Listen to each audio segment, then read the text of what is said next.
The rubbing in method is a method used in the preparation mainly of pastry.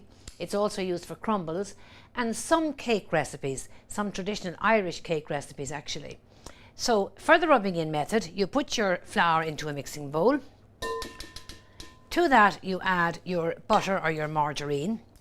Now, unlike in previous methods of preparation, you would have your margarine or butter at room temperature.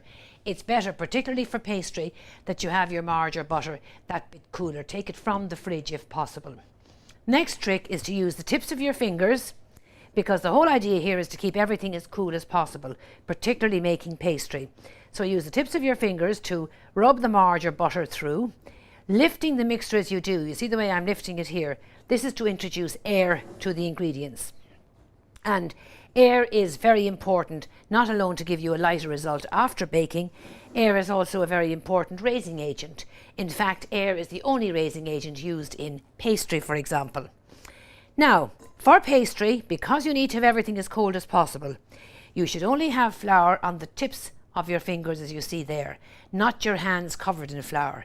If you've done that, you've heated the mixture and you're going to end up with a tough pastry afterwards. So make sure you just use the tips of your fingers and just bring the margarine or butter to pieces about the size of an almond or half a walnut. That is sufficient for the pastry.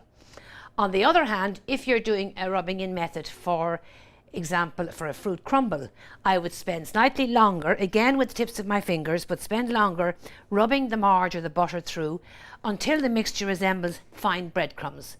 When the mixture is at the breadcrumb stage, your crumble is ready to put on the apples or fruit or whatever. So rubbing in method, preparation method used for crumbles and particularly for pastry.